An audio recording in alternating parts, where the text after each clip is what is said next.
Hello to everyone. I'm Vladimir Vlad, aka the Bulgarian Cowboy, and today we are talking about the lovely match between Pannie Kianzad and Bethe Correia. Well, it will probably happen as it is targeted for UFC 250 in Brazil, and 2 weeks after Pannie Kianzad challenged her foe. Well, it seems her wish came true, and that's good. That's actually really, really good because.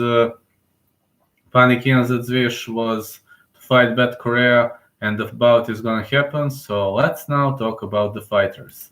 Looking back at Pannie Kianzad, I was on the urge of interviewing her, but it seems the negotiations fell through. But you never know. I mean, anything is open. Cards are open. She is boxing, shoot, fighting, and submission wrestling.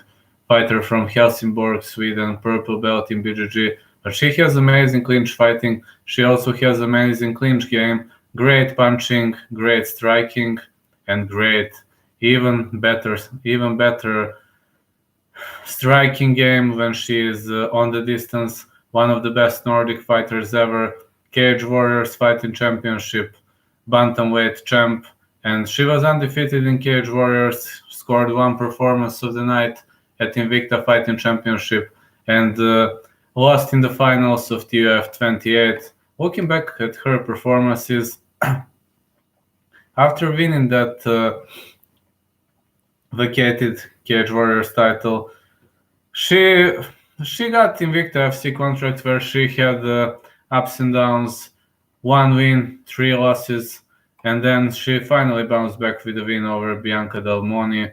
So after a win over Kerry Hughes, she got the chance to fight at TUF where she was choked out by Macy Chiasson. But in the last two fights, she had ups and downs, decision loss to Julia Vida, and superb performance against Jessica Rose Clark. In that bout against Jessica Rose Clark, we had a feeling that Pannie Kianzad anticipates every single movement.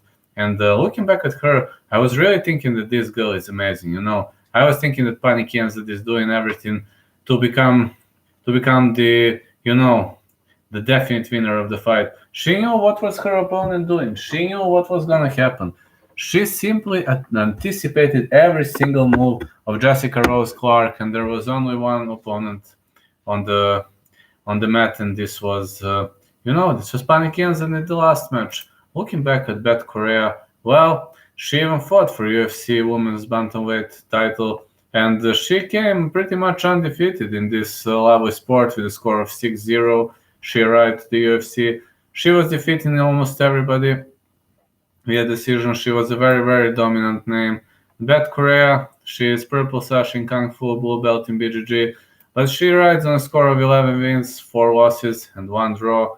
So now, when she signed to the UFC, she split decision Julie Kedzie, and then there were Jasmine Duke, Shayna Baszler, these were wins, but Ronda Rousey knocked her out. This was Ronda's first punch knockout, and I was kind of weird. I mean, Ronda Rousey has never knocked anybody out, and this was Bethe Correia.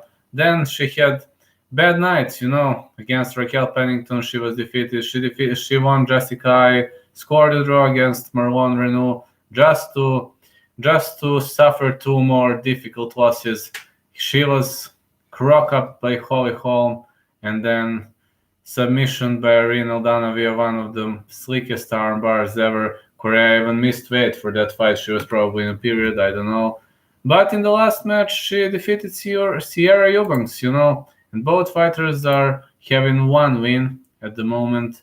Looking back at performances, I don't know. This is the clash of two very, very much even fighters.